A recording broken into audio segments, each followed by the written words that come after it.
پھر انفرادی نصیحت. اب 12 کو آئے 12 کو گئے.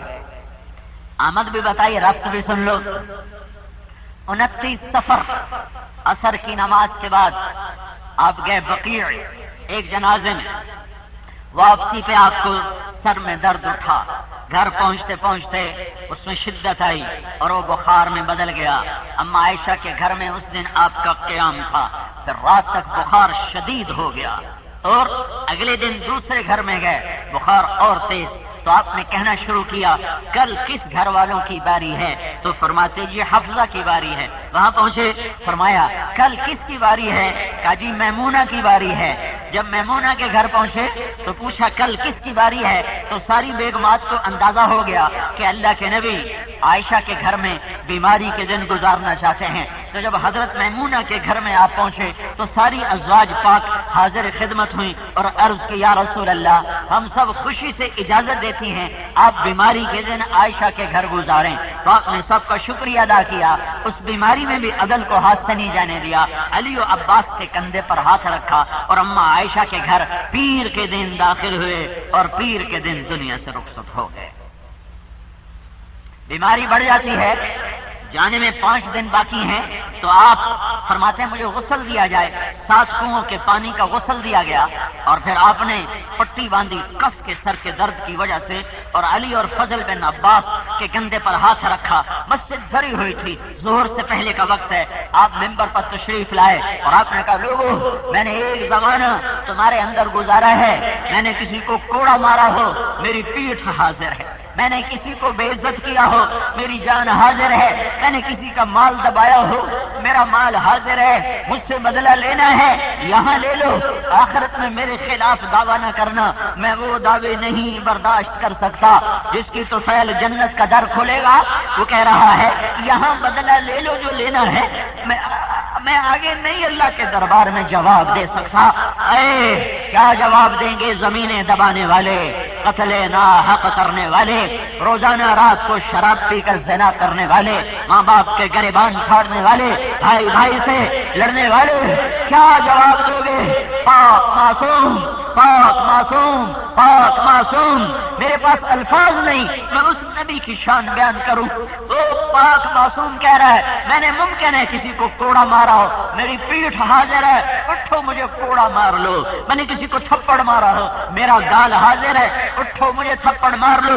میں نے کسی کو بے عزت کیا ہو, میں بیٹھا ہوں, اٹھ کے مجھے بے عزت کر لو. میں نے کسی کا حق مارا ہو, اٹھو مجھ سے مال لے لو. آخرت میں سوال نہ کرو. سارے صحابہ چیخ چیخ کر رونے لگے. مسجد میں ایک چیخ شنگار آپ اترے, ظہر کی نماز ادا فرمائی, پھر ممبر پر آئے, پھر دوبارہ یہ مطالبہ رکھا. تو پھر ایک شخص کھڑا ہوا, یا رسول اللہ آپ نے میرے 3 روپے دینے ہیں.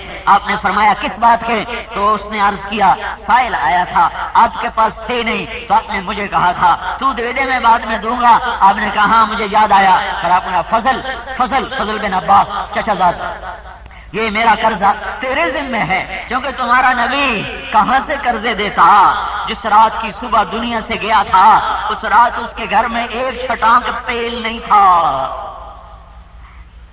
ایک چھٹانک تیل نہیں تھا کہ اس سے رات چراغ جلتا رہتا.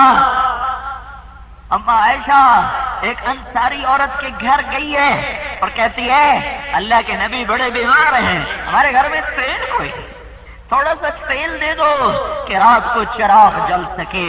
جو عالم کو روشن کر گیا اس کے گھر میں ایک چھٹانک تیل نہیں تھا. اس لیے فقر اختیار کیا کہ امت کا غریب گلا نہ دے. اس لیے اولاد کو نیزوں پہ چڑھوایا کہ میری امت اپنی اولاد کے دکھ درد کے مجھے گلے نہ دے سکے.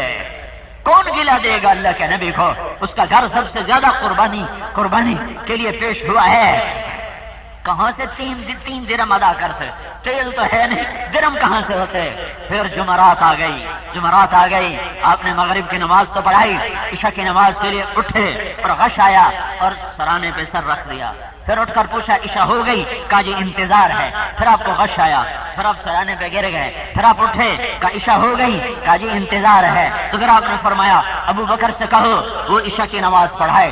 ابو بکر پیچھے صف میں تھے، عمر پہلی صف میں تھے، تو لوگوں نے کہا نماز ہی پڑھانی ہے، انہیں عمر کو آگے کر دیا۔ عمر نے تکبیر پڑھی اللہ اکبر، تو اللہ کے نبی ایک دم بستر سے زور سے پکارے عمر کو پیچھے کرو، ابو بکر کو آگے کرو، اب اللہ الا ان یکون ابا بکر، میرے اللہ کا فرمان ہے میرے مصلی پر ابو بکر کے سوا کوئی نہیں کھڑا ہو سکتا۔ جمعرات کو عشاء، جمعے کی 5، ہفتے کی 5، اتوار کی 5، 15، جمعرات والی 16، پیر والی 17، ہفتے کو ظہر کی نماز پر اللہ کے نبی گھر سے نکلے، ابو بکر نماز پڑھا رہے تھے، ادھر سے اللہ کے نبی آتے ہوئے محسوس ہوئے تو ابو بکر پیچھے ہٹنے لگے کہ شاید اللہ کے نبی نماز پڑھائیں گے، تو آپ نے ابو بکر کو یوں اشارہ کیا کہ پڑھاتے رہو، اور ابو بکر کے پیچھے آ کر ساتھ بیٹھ کر آپ نے ظہر کی نماز پڑھا کر اشارہ کیا کہ میرے بعد میری مسند پر ابو بکر بیٹھے گا۔ یہ اشارہ تھا۔ اس کے بعد آپ مسجد میں نہیں آئے۔ پیر کی صبح آپ نے دروازہ کھولا اور اپنی امت کو دیکھا، فجر کی نماز پہلی صف کے لوگوں کی نظر پڑی۔ حضرت انس فرماتے ہیں ہم نماز میں تھے یوں اور پھر ہو گئے یوں، سارے اللہ کے نبی کو دیکھنے لگے، تو آپ نے جلدی سے پردہ گرا دیا کہ میری امت نماز میں میری طرف متوجہ ہو گئی۔ یہ آخری جھلک تھی امت و نبی کی، امت اور رسول کی۔ اور پھر اس کے بعد ہفتے کے دن، جمعے کے دن جبریل آئے، یا رسول اللہ پوچھ رہے ہیں کہ جاؤ میرے محبوب کا حال پوچھ کے آؤ، کیا حال ہے؟ تو کہا جبریل بہت تکلیف ہے۔ پھر ہفتے کو آئے، یا رسول اللہ نے بھیجا ہے جاؤ میرے نبی کا حال پوچھ کے آؤ، کہ بہت تکلیف ہے۔ پھر اتوار کو آئے، یا رسول اللہ نے بھیجا ہے میرے نبی کا حال پوچھ کے آؤ، کہ اجدنی مغموما مکروبا۔ پھر پیر کا دن ملاقات کا وقت، دنیا سے رخصتی کا وقت، تو آپ نے فاطمہ کو بلایا، پاس بٹھایا اور اس کے کان میں کچھ فرمایا، وہ رونے لگی۔ پھر کان قریب کا کچھ فرمایا، وہ ہنسنے لگی۔ بعد میں حضرت عائشہ نے پوچھا تو آپ کے انتقال کے بعد فرمایا کہ مجھے کہا بیٹی بس اب میں تھوڑی دیر میں جا رہا ہوں، تو مجھے رونا آیا، تو پھر مجھے فرمایا بیٹی نہ رو، میرے بعد سب سے پہلے تو مجھے آ کے مل جائے گی۔ تو پھر مجھے خوشی ہو گئی۔ 6 مہینے کے بعد اپنے باپ کی وفات کے آپ بھی اپنے باپ کے پاس پہنچ گئی ہیں۔ پھر آپ نے حسن اور حسین کو بلوایا، دونوں کو ایسے اپنے ہاتھوں میں یوں لے لیا، ایک ادھر، اور ان کو چومتے رہے اور روتے رہے۔ آنے والا وقت میں دیکھ رہے تھے کہ میری اس نسل کے ساتھ یہ امت کیا کرنے والی ہے۔ خاموش آنسو ایسے گرتے رہے اور مسلسل روتے رہے اور ان کو پیار کرتے رہے۔ پھر ان کو رخصت فرمایا، پھر علی کو بلوایا، پھر ان کا سر اپنی گود میں رکھا اور ان کے سر پہ کمر پہ ہاتھ پھیرتے رہے اور کچھ آہستہ کچھ فرماتے رہے، دعا دیتے رہے۔ کیا کہا نہیں سنا جا سکا، زبان اور ہونٹ ہل رہے تھے، آواز خاموش تھی۔ پھر ان کو بھی رخصت فرمایا اور پھر موت کا فرشتہ آ گیا۔ پہلے جبریل آ گیا، یا رسول اللہ موت کا فرشتہ دروازے پر ہے، اندر آنے کا اجازت کا طلبگار ہے۔ آپ نے کہا اندر آنے دو، وہ اندر آیا اور اس کی یا رسول اللہ جب سے موت کا کام میرے ذمہ لگا ہے یہ پہلا موقع ہے۔ اللہ نے فرمایا پوچھ کے آنا، بن پوچھ کے جانا، بن پوچھے نہ جانا، اس لیے میں اجازت لے کر آیا۔ اور اللہ نے فرمایا آنا چاہیں تو لے آنا، رہنا چاہیں تو چھوڑ کے آ جانا۔ تم سے پوچھے گا، مجھ سے پوچھے گا، کسی اور سے پوچھے گا؟ ایک تھا جس سے پوچھا گیا، نہ پہلے نہ بعد، نہیں ہوگا، آئے گا اور لے جائے گا۔ لا تستاخرون عنہ ساعة ولا تستقدمون۔ تو میرے نبی نے فرمایا میں کہوں، میں اجازت دے دوں تو میری جان نکال لو گے؟ کہ جی آپ کی بھی نکال لوں گے۔ تو آپ نے جبریل کو دیکھا، بول تو کیا کہتا ہے؟ تو جبریل نے کہا یا رسول اللہ آپ کی ملاقات کا شوق رکھتا، اوپر تیاری، استقبال، سب فرشتے تیار، عرش تیار، آسمان تیار۔ یہ تو میں سے اضافہ کر رہا ہوں۔ یا رسول اللہ آپ کی ملاقات کے شوق میں کشا واہ یا رسول اللہ یہ کام آپ نہ کرتے تو آج ہم بندر اور خنزیر ہوتے، کتے اور بلے ہوتے۔ کہ جبریل واپس جا، میرے اللہ سے پوچھ کے آ میرے بعد میری امت کے ساتھ کیا کرے گا، پوچھ کے آؤ میرے بعد میری امت کے ساتھ کیا کرو گے، میں پھر بتاؤں گا، میں نے جانا ہی رہنا ہے۔ اسرائیل کھڑا ہوا ہے، ایک اور فرشتہ بھی آیا تھا وہ بھی کھڑا ہوا ہے۔ جبریل واپس پھر جواب آیا یا رسول اللہ، اللہ تعالیٰ فرما رہے ہیں میں آپ کی امت کو تنہا نہیں چھوڑوں گا. تو میرے نبی کا الآن قرۃ عینی، اولاد کو تقدیر کے حوالے کر دیا. ان کے لیے نہیں جا جبریل سے پوچھ کے حسین کو کیوں شہید کر رہی ہے میری امت، اسے شہید نہیں ہونا چاہیے، اسے بچنا چاہیے. میری بچیاں سر بازار ان کی عزتیں نیلام ہو جائیں گی، انہیں نہیں ہونا چاہیے. نہیں انہیں تقدیر کے حوالے کر دیا. کیا کرو گے میری امت کے ساتھ میرے بعد؟ کون سی امت؟ جنہوں نے شراب کے اڈے چلائے، جنہوں نے زنا کے اڈے چلائے، جنہوں نے قتل و غارت کے بازار گرم کیے، جو حکومت میں آئے تو فرعون بن گئے، جو مال میں آئے تو مست بن گئے، جو جوانی میں آئے تو بدماش بن گئے. ہاں کیا کرو گے میری امت کے ساتھ؟ تو جواب آتا ہے ساتھ دوں گا، اکیلا نہیں چھوڑوں گا. یہ بات میرا نبی نہ اٹھاتا تو میں اور تم بندر خنزیر بن گئے تھے. بنی اسرائیل نے مچھلی کھائی، اللہ نے بندر بنا دیا. ماں کی نافرمانی، باپ کو دھکے دینا، بھائی کا بھائی سے عدالتوں میں جا کے لڑائی جھگڑے کے مقدمے قائم کرنا، نمازوں کا چھوڑنا، روزے کا چھوڑنا، شراب کے اڈے، جوئے کے اڈے، زنا کے اڈے، گھنگرو کی چھنکار، ساری رات عورتوں کے ننگے ناچ دیکھنا، یہ سب کچھ اگر وہ یہ نہ منوا تھا تو ہمیں بندر بنانے کے لیے کافی تھا. دو اس کو جو نہ یہاں بھولا ہے نہ آگے بھولے گا. پھر آپ نے کہا الان قرۃ عینی، اور میری آنکھیں ٹھنڈی ہیں. اللہم الرفیق الاعلی، بلا لے جبریل ایک دم ہائے نکلی. یا رسول اللہ آپ نے جانے کا ارادہ کر لیا تو میرا بھی آج آخری دن ہے، آج کے بعد میں بھی کبھی نہیں آؤں گا. مک گئی کہانی آج نبوت والی بھی تے وہی والی بھی تے ہر شے گئی، بوئے جندرے لگ گئے. ملک الموت کبھی نہ رونے والا جب اسے اجازت ملی کہ روح نکالو تو وہ بھی آنسو بہانے لگا کہ آج دنیا اتنا بڑا حادثہ دیکھے گی، اتنا بڑا حادثہ دیکھے. پھر جو چند لمحے باقی تھے، چند لمحے، تو میرے نبی نے تمہیں خطاب کیا.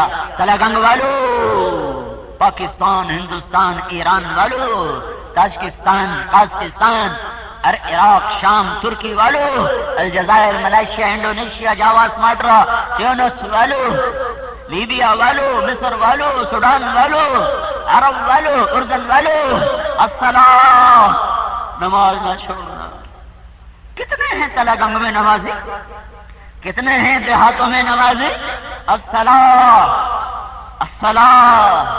نماز نہ چھوڑنا، نماز نہ چھوڑنا. وما ملکت ایمانکم، اپنے نوکروں پہ رحم کرنا، اپنے ملازموں پہ رحم کرنا، میری امت کے غریب طبقے پر رحم کرنا. کتنے ہیں ملازموں سے حسن سلوک کرنے والے؟ ملازم کی بیٹی نہیں ہے، ملازم کی ماں نہیں ہے، غریب کی ماں نہیں، صرف مالدار کی ماں ہے. غریب کی بیوی نہیں ہے، اس کی عزت نہیں ہے، صرف اس مالدار کی عزت ہے. اس کی بیٹی ہے. غریب کی بیٹی ہوتی تو تم گلاس ٹوٹنے پر اسے بیٹی کی گالی دیتے، تھوڑی سی خطا پر اس کو ماں کی تم گالی دیتے، تھوڑے سے قصور پر تم اسے بہن کی گالی دیتے. چھوٹے چھوٹے بچے ہمارے گالیاں نکالتے ہیں. وما ملکت ایمانکم، میری امت پہ غریبوں پہ ترس کھانا، رحم کھانا، نماز نہ چھوڑنا، میری امت کے غریبوں پر رحم کرنا. دین عبادت سے شروع ہوتا ہے، اخلاق پہ مکمل ہوتا ہے. دین عبادت سے شروع ہوتا ہے، عبادت سے مکمل نہیں ہوتا. نماز، روزہ، حج، زکوٰۃ، علم، تزکیہ، تصوف، تبلیغ، یہ علم کی بنیادیں ہیں، یہ دین کی بنیادیں ہیں، یہ دین کی انتہائیں نہیں ہیں. دین کی انتہا اچھے اخلاق ہیں، اچھے اخلاق ہیں، اچھے اخلاق ہیں، اچھے اخلاق ہیں، اچھے اخلاق ہیں. دین اخلاق پہ مکمل ہوتا ہے. اس لیے میرے نبی نے عبادت الصلاۃ ابتدا، وما ملکت ایمانکم انتہا. اچھے اخلاق، نماز بندگی کی علامت، اور غریب سب سے پسا ہوا طبقہ ہے، اس سے اچھا سلوک، یہ اخلاق کی امانت. یہ میرے نبی کا آخری پیغام تھا. اور پھر کہا اللہم الرفیق الاعلی، یا اللہ بلا لے مجھے اپنے پاس، بلا لے مجھے اپنے پاس. جس دن آئے تھے اسی دن چلے گئے. پیر کا دن، منگل کا دن، بدھ کو رات کے وقت آپ کی تدفین ہوئی کہ آپ کے جنازے میں بہت دیر لگی. کہ آپ کا جنازہ ایسے نہیں پڑھا گیا کہ سارے امت اکٹھے ہو کر امام آگے اور اللہ اکبر، ایسے نہیں۔ آپ کے انتقال سے چند دن پہلے صحابہ حاضر خدمت ہوئے تو آپ ان کو دیکھ کر رونے لگے اور فرمایا میرے جانے کا وقت آ چکا ہے، میں تمہیں اللہ کے سپرد کرتا ہوں۔ تو ایک صحابی نے پوچھا ابن مسعود یا رسول اللہ آپ کو غسل کون دے گا؟ کہ میرے اہل بیت مجھے غسل دیں گے۔ کہ یا رسول اللہ آپ کو قبر میں کون اتارے گا؟ کہ میرے اہل بیت مجھے قبر میں اتاریں گے۔ پھر آپ نے فرمایا پھر انہوں نے عرض کیا یا رسول اللہ آپ کا جنازہ کون پڑھے گا؟ تو آپ رونے لگے۔ آپ نے فرمایا جب تم مجھے نہلا چکو، کفن دے چکو تو سب چلے جانا، سب سے پہلے میرا دوست جبریل و میکائیل آ کر میرا جنازہ پڑھے گا، پھر عرش کے فرشتے آئیں گے، پھر ساتوں آسمان کے فرشتے آئیں گے، اس کے بعد میرے اہل بیت آ کر میرا جنازہ پڑھیں گے، پھر ان کی عورتیں آئیں گی، پھر ان کے بچے آئیں گے، پھر مہاجرین آئیں گے، پھر ان کی عورتیں آئیں گی، پھر انصار آئیں گے، پھر ان کی عورتیں آئیں گی، پھر ان کے بچے آئیں گے، پھر ان کے غلام اور باندیاں آئیں گی، پھر اس کے بعد مجھے میرے اللہ کے حوالے کر دینا۔ تو حجرہ حضرت اما عائشہ تھا جس میں 10-12 آدمی سے زیادہ کھڑے نہیں ہو سکتے تھے، تو 4 پائی کے قریب پہلے آپ کو غسل دیا حضرت علی نے اور آپ کے غلام شقران نے اور حضرت فضل بن عباس نے اور حضرت عباس نے اور عبداللہ بن عباس نے جو اہل بیت الرسول تھے، اور حضرت علی پانی ڈال رہے تھے اور یہ کہہ رہے تھے یا رسول اللہ اگر آپ نے ہمیں صبر کا حکم نہ دیا ہوتا تو آج ہم آپ کو اپنا رونا رو کے دکھاتے ہیں، آج ہم آپ کو اپنا غم دکھاتے کہ ہر نبی کے جانے کے بعد نقصان تو ہوا، پر آپ کے جانے کے بعد وہ نقصان ہوا ہے جو قیامت تک پورا نہ ہو سکے گا کہ اب آپ کے بعد کوئی نبی نہ آئے گا۔ تو آپ کے جسم میں مبارک کو رکھا گیا، پھر سب باہر چلے گئے، پھر کافی دیر یہ مجھے کہیں نہیں ملا کہ کتنی دیر، لیکن کافی دیر کمرہ خالی ہے، آسمان کے فرشتے آ رہے ہیں، جنازہ پڑھ کے جا رہے ہیں، پھر اہل بیت اندر گئے، اس کے بعد ان مرد، پھر ان کی مستورات، اس کے بعد ان کے بچے، پھر مہاجرین مکہ، پھر ان کی مستورات، پھر ان کے بچے، یوں لائن لگا کے کھڑے ہوتے، ہر آدمی، ہر عورت، ہر بچہ خود آپ کے لیے دعا کرتا تھا۔ اجتماعی جنازہ نہیں ہوا ہے۔ پھر اس کے بعد انصار، پھر ان کی مستورات، پھر ان کے بچے، پھر ان کے غلام، پھر ان کی باندیاں، اس میں کرتے کرتے کرتے پیر گزر گیا، منگل گزر گیا، بدھ کی رات کو عشاء کے بعد آپ کو قبر میں اتارا گیا ہے۔ جانا بھی بتا دیا، آنا بھی بتا دیا، میرے تیرے ذمے اس محبوب کی پاک زندگی کو اپنانا ہے، اس کی نیت کرو، اس کے ارادے کرو۔ یہ مبارک مہینہ ہے، بہت بڑا مجمع آیا ہوا ہے، 4.5 مہینے چلا تو نہ لگاؤ گے، لیکن میں تمہیں اسی نبی کے واسطے سے ہاتھ جوڑ کے کہتا ہوں آج توبہ کر کے تو اٹھو یہاں سے، آج توبہ کر کے تو اٹھو یہاں سے، آج توبہ کر کے تو اٹھو یہاں سے۔ یہ تو میری 100% مان لو کہ آج سارا مجمع اس اللہ اس کے رسول کی خاطر توبہ کرے جو اوپر مہربان، وہ زمین پر مہربان، نہ روتے روتے اس کے آنسو کم ہوئے، نہ اس کی رحمت کے خزانے کم ہوئے۔ آج ان دونوں سے شرم و حیا کرتے ہوئے مجھے اکثر نوجوان نظر آ رہے ہو، اللہ اس کے رسول کا واسطہ دیتا ہوں آج توبہ کر کے اٹھو، فرائض کی کوتاہی سے توبہ کر کے اٹھو، حقوق و لباس کی کوتاہی سے توبہ کر کے اٹھو، لڑے ہوئے ہو تو صلح کر کے اٹھو، زکوٰۃ نہیں دیتے نیت کر کے اٹھو، نماز نہیں پڑھتے نیت کر کے اٹھو، ماں باپ کے نافرمان ہو معافی کے لیے بھاگو اپنے گھروں کی طرف، بیویوں سے لڑے ہوئے ہو جاتے ہی ان سے صلح کرو، سسرال سے لڑے ہوئے ہو جاتے ہی ان سے صلح کرو، بھائی لڑے ہوئے ہو جاتے ہی آپس میں الفت و محبت کی فضا قائم کرو، اپنے حقوق کی جنگ چھوڑ دو، اپنے حق اللہ کے حوالے کر دو، اللہ تمہیں اپنے غیب سے حقوق عطا فرمائے گا۔ تو توبہ کی نیت کرتے ہو، سب کہو یا اللہ میری توبہ، پھر کہو یا اللہ میری توبہ، پھر کہو یا اللہ میری توبہ۔ ہاں اگر دل سے نکلی ہے تو مبارک ہو، تمہارے سب معاف، تمہارے سب معاف، اللہ کے فضل سے سب معاف۔ فرائض کی کوتاہی قضا کرتے رہنا، حقوق کی کوتاہی ادا کرتے رہنا، علماء سے پوچھ لینا کہ اب اس میں مجھے کیا کرنا چاہیے، لیکن تمہاری توبہ پر اللہ خوش ہو چکا ہے اور اللہ تم سے راضی ہو چکا ہے، اسے ہی تو منانا سب سے آسان کام ہے۔ ادھر تم توبہ کرتے ہو، ادھر وہ معاف کرتا ہے۔ تو بھائی سارے مجمع نے توبہ کر لی، بہت بڑا مجمع ہے اللہ کے فضل سے، اللہ ہی جانے گا کتنا عدد ہے، 50,000 ہے، 40,000 ہے، اللہ کی گنتی تو بے خطا ہے۔ میرا تو ایسے اندازہ ہی ہے یہ سر ہی سر چاروں طرف نظر آ رہے ہیں، اگر تم ہی توبہ کر کے لوٹو تو جو رکی ہوئی بارشیں ہیں ہوں گی، جو زمین بنجر ہے لہلہائے گی، تم ہاتھ اٹھاؤ گے قبولیت کے آثار دیکھو گے۔ تو سارے مجمع نے نیت کر لی۔ مزید ایسے ویڈیوز کے لیے ہمارا چینل سبسکرائب کیجیے۔